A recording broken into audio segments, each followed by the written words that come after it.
Israelis gathered in Tel Aviv to watch a speech that Volodymyr Zelenskyy had wanted played to politicians inside Israel's Knesset. But with the parliament in recess, its members joined from wherever they were by Zoom. The significance remained: a Jewish president fighting a war in Europe, appealing to what he set out as a sense of shared history. Our history and our survival and World War II. Listen to the words of the Kremlin. They use the terminology of the Nazi Party, so it's a tragedy that they wanted to exterminate all Europe. They did not want to spare any one of you, and now any of us. They call this the final solution.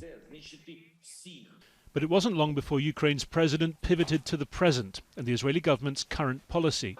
Israel's Prime Minister Naftali Bennett has presented himself and his country as a neutral mediating force, talking frequently to both Zelenskyy and Putin. Never far from the surface, Israel's interest in keeping Russia on side, continuing to allow Israel to carry out airstrikes in Syria unopposed.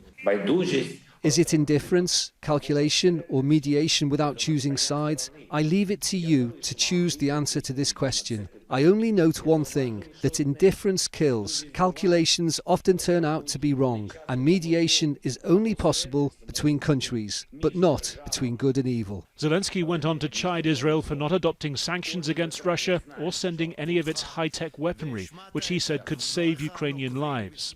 For weeks now, Israel's government has been arguing that its neutrality on the war allows it access to both sides, an honest broker facilitating negotiations. But President Zelenskyy, through the strength of his criticism, has really exploded that argument now, criticizing almost every aspect of Israel's policy on the war. It's not the first time he's used such a parliamentary address in recent days to attack that country's policy, but there was an undoubted edge to his words. Israeli ministers were quoted in the local media criticizing what they called his outrageous comparisons with the Holocaust. The official line came from Israel's foreign minister, repeating his condemnation of the attack on Ukraine and thanking its president for sharing his feelings and the plight of the Ukrainian people. Fawcett, Al Jazeera, West Jerusalem.